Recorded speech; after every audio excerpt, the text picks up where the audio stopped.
पर्याय असा आहे की तामिळनाडूमध्ये ओबीसीची आता 2 कॅटेगरी आहेत. 31% कॅटेगरी आहे, 21% कॅटेगरी आहे. तामिळनाडूमध्ये 69% आरक्षण आहे. त्यामध्ये 50% आरक्षण ओबीसीना आणि 18% शेड्यूल कास्टला, एक आदिवासींना, असं 69% आरक्षण अनेक वर्षांपासून आहे. आणि त्यामध्ये ओबीसी 2 कॅटेगरी आहे. तर माझी राज्य सरकारला सूचना अशी आहे की त्याचा अभ्यास करावा आणि मराठा समाजाला ओबीसी म्हणून त्याला ओबीसीच्या यादीमध्ये न टाकता दुसरी कॅटेगरी त्याच्यासाठी बनवून मराठा समाजाला एक 14-15% आरक्षण द्यायला हरकत नाही. तसा निर्णय घेतला तर ओबीसीना अडचण होणार नाही. मराठा समाजाला ओबीसी म्हणून आरक्षण मिळेल. आणि हे जे आरक्षण आहे हे आरक्षण सगळ्या मराठ्यांना मिळणार नाही.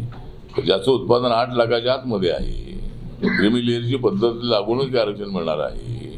तसं ओबीसीचं आरक्षण सुद्धा क्रिमी लेअरची पद्धत त्याला लावण्यात आलेली आहे. सगळ्या ओबीसीना आरक्षण नाही आहे.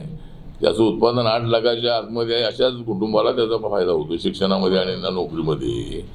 तर त्यामुळं मराठा समाजाला आरक्षण देताना मराठा समाज श्रीमंत आहे, जमीनदारी आहे, सत्तेमध्ये तो राहिलेला आहे, खासदार, आमदार, मंत्री मोठ्या प्रमाणात त्यांचे आहे, हे सगळं खरं आहे. जो गरीब मराठा आहे त्याला आरक्षण द्यायचीच मागणी आहे. त्यामुळं ज्याचं उत्पादन 8 लाखाच्या आतमध्ये आहे त्यालाच आरक्षण मिळणार आहे. त्यामुळं मला असं वाटतं की या आरक्षणाचा निर्णय लवकरात लवकर होणं अत्यंत आवश्यक आहे. आणि ओबीसी आणि मराठा समाजाने आपला वाद मिटवावा. माननीय छगन भुजबळ आणि माननीय जरांगे पाटील यांनी आपला वाद मिटवावा आणि दोघांनाही त्यांच्या आरक्षणाला हात लावू नये आणि मराठा समाजाला आरक्षण कसं मिळेल यासाठी ओबीसीने सुद्धा पाठिंबा दिला पाहिजे असं माझं या संबंधातलं मत आहे. आणि दोघांनी वाद मिटवण्यासाठी मी दोघांना भेटणारे आहे की हा वाद आपल्याला करून चालणार नाही आहे. आपण सगळे बहुजन समाजाचे लोक आहोत. छत्रपती शिवाजी महाराजांचे आपण सगळे मावळे आहोत.